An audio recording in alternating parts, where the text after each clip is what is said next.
Now in our journey, we're going to look at the African-American experience from enslavement down to the beginning of the American Civil War. Do understand that Africans, when they came, they brought with them a culture. They brought with them a language and a religion. Now, some of these were contested by Europeans because they meant trouble for the European colonizers and enslavers. For example, African languages. Most Africans, over a period of several generations, are going to lose their language, but they retain some phrases and certainly many words. And these words became incorporated into English and Spanish and French. And that's why a linguist can say there is this connection.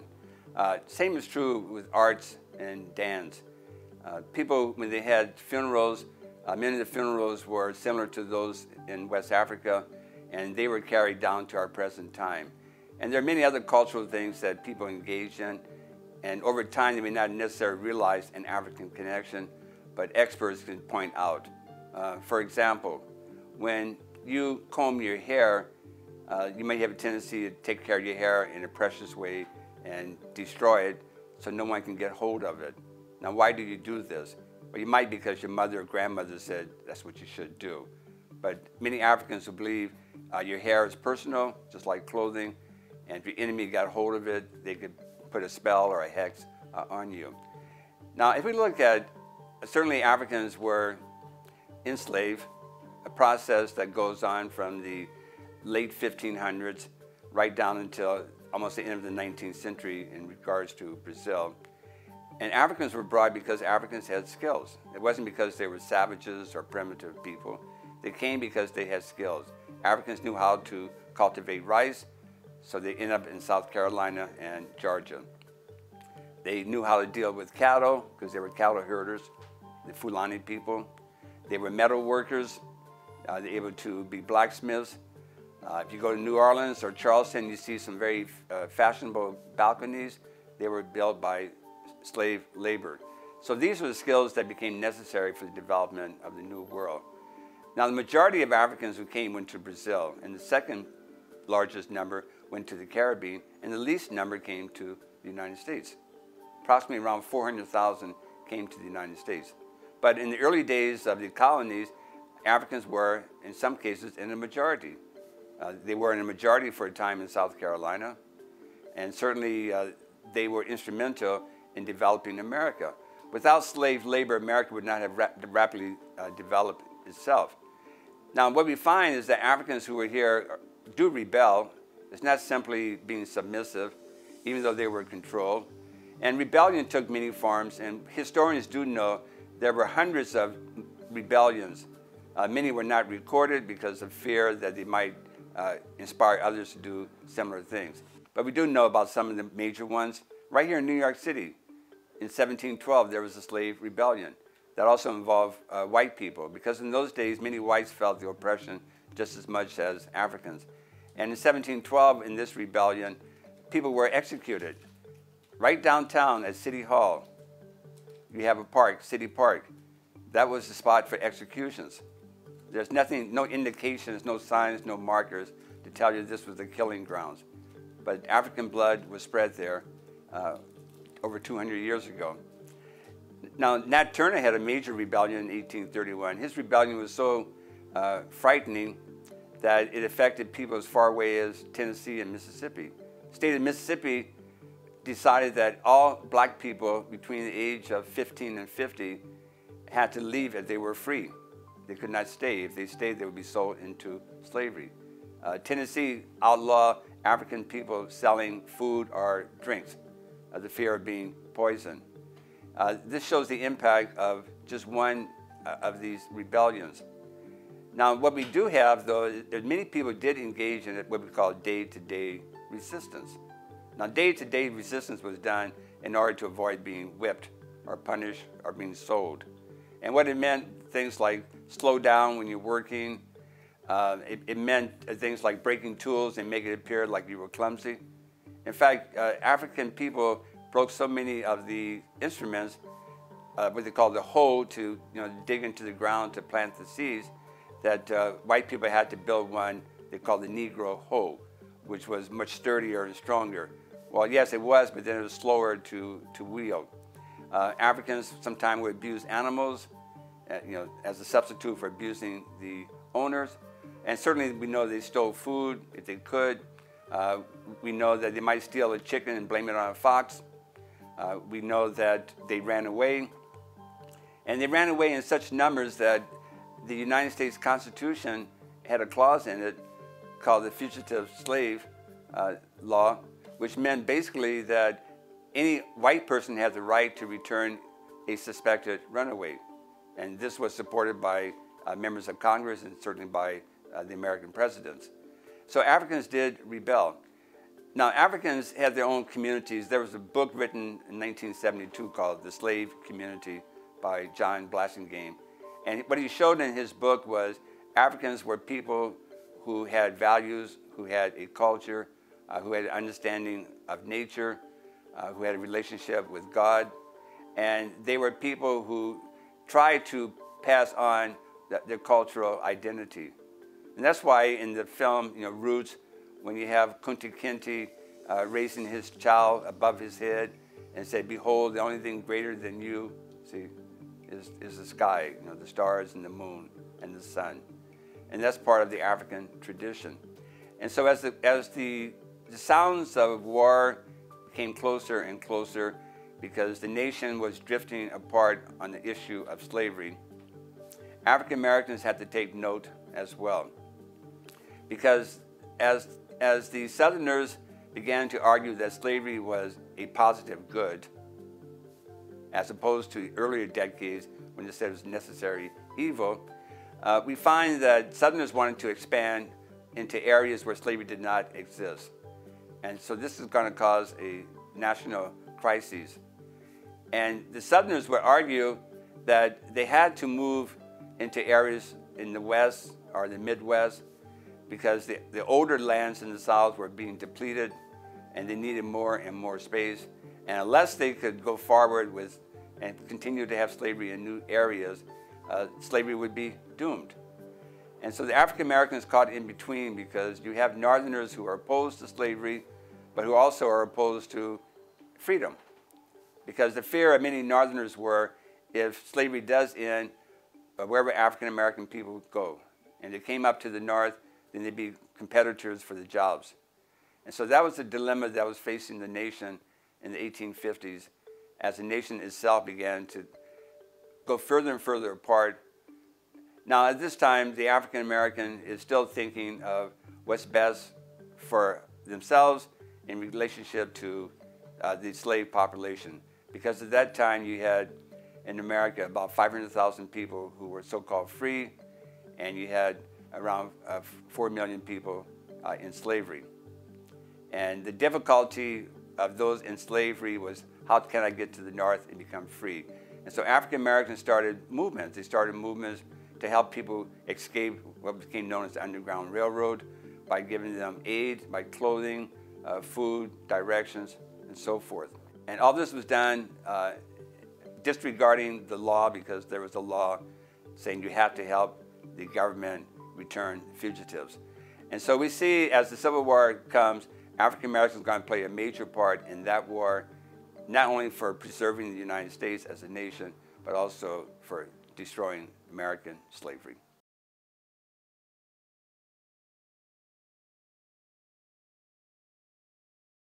Greetings, my name is Louise Dente, and I welcome you on yet another edition of Cultural Caravan. On this edition is a special as we welcome Dr. Cheryl LaRoche. She is an author, educator, historian, as well as she's worked on some phenomenal projects, including the African Burial Ground Project here in New York, as well as the preservation of the Hampton Mansion and Plantation in Towson, Maryland, as well as work in terms of the wonderful structure known as the National Museum of African American History. She will discuss 400 years later, reflecting on our past, our progress, and our future. Welcome, Dr. LaRoche, to the Cultural Caravan. Thank you so much for having me here.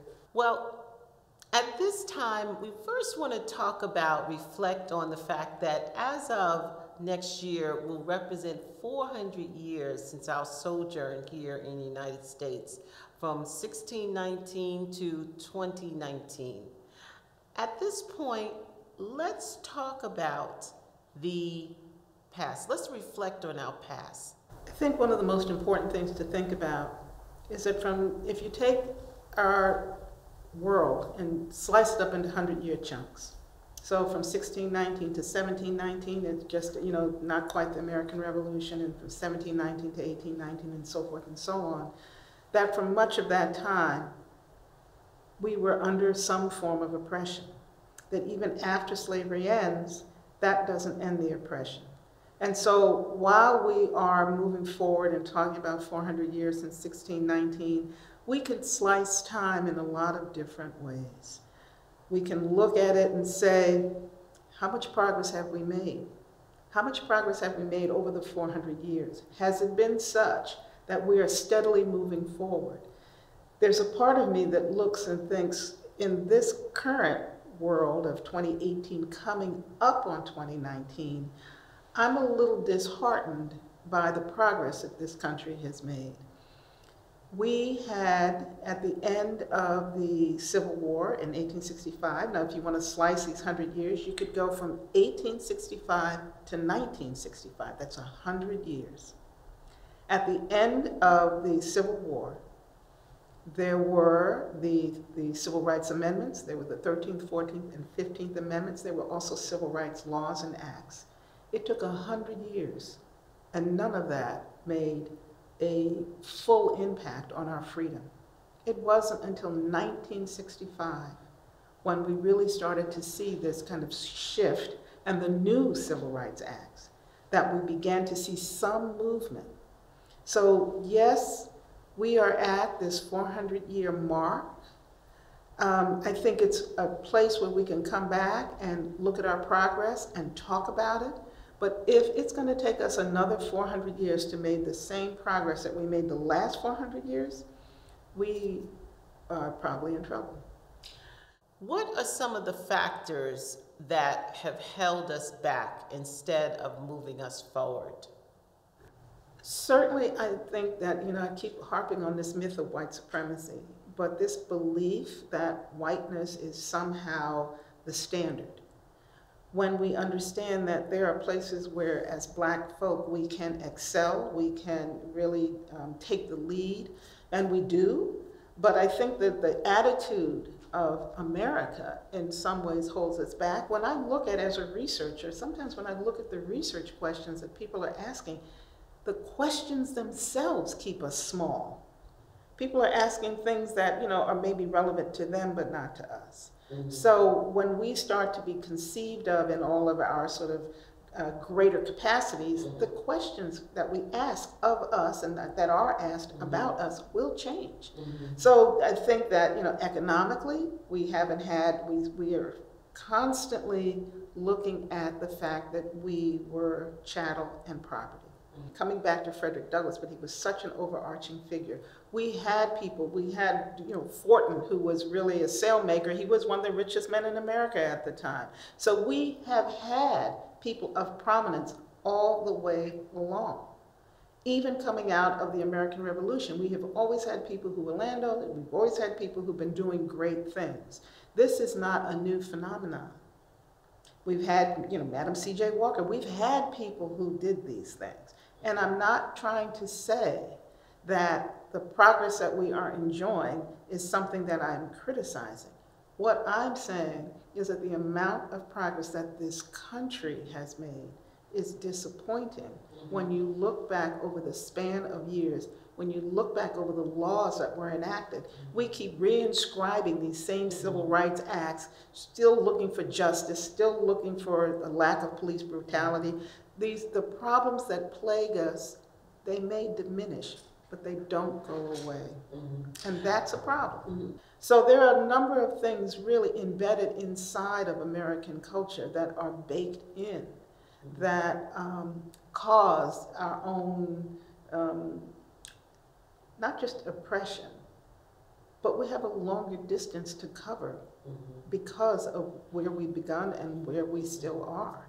But that's not to say, and I don't want to leave the impression that I celebrate the progress. I celebrate the things that people have achieved. I'm around very high achieving people all the time.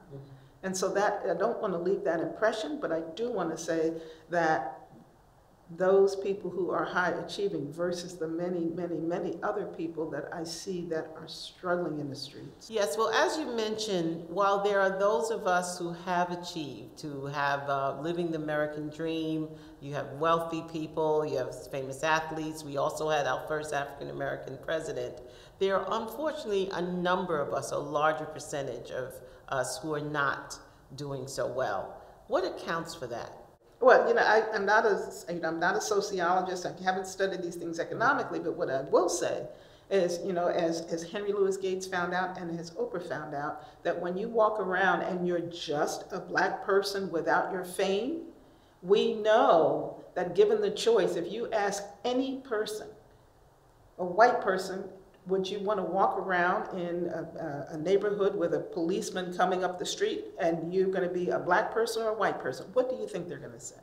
So that some of this, there is a reality in this country, whether we want to accept it or not, that no matter how high our standing and our positions are, that given that we're in the wrong place at the wrong time, we're in the wrong clothes, we're all subject to be dead.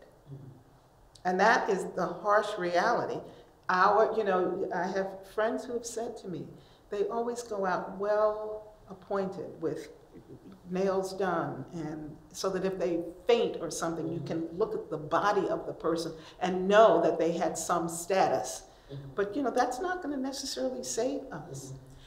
As you know, many of us celebrated the pride of having the first African-American president who served for 8 years. Now we have a new president with a different vision. How do you think we will prosper under the new administration? So I keep saying to you that I am a person who studies the 19th century. I always take you back 100 years. I am not surprised by what I see going on in the White House because it is a reinscribing of what America is also all about. This is the same country that not only enslaved people, but gave you Plessy versus Ferguson, that gave you all of the social ills and injustices that we have been plagued by and with.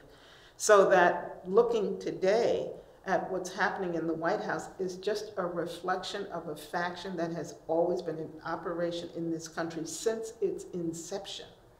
This country is founded on some precepts that have to do with blackness that get unarticulated but are there. And so, yes, we can be very proud that we had Barack Hussein Obama and his family. And I think one of the points of pride wasn't just that he was president, but that he did it with, that they all did it with such dignity. The kinds of things that your mother would have been proud of, so he did it in a way that made us all so proud to be Americans. Now, what we're having to look at is we want to be proud Americans again, but we have to fight for it now. We have to assert ourselves for it now. And we have to stand up for ourselves in ways that maybe weren't required for the 8 years before. This is a little bit of a little shock to the system at this point, but it's not. For me, when people were so horrified by the behavior, I'm thinking, well, if you're really in the history books and you're looking at what this country is all about, this is just the flip side of the coin. It hasn't changed. What do you think we need to do over the next couple of years so that we can obtain the same level, the level of prosperity and equality that the great visionary Dr. Martin Luther King Jr. and others projected for us in the future? The 21st century coalitions are not going to be about race. It's not, we know black folk that are across the spectrum in terms of their attitudes. We know the same with all the other cultures. The 21st ambassadors will be people who come together to work together to push for the promise of America. We can't depend on just having one type of person. Multiculturalism, which is a word that is a little dicey sometimes, but in this instance, We need to be looking at people who can come together, work together to move our agenda forward. I think that when we look to the future, even in our founding documents, there is a promise of equality. When we can, let me just say this clearly. Most of our rhetoric around the civil rights is equal justice under the law. And that's because the myth of white supremacy says that you can never actually be equal to the supreme. So you can't ask for just straight equality because that is unavailable. It's unattainable, and it can't work. You cannot equal the supreme under the myth.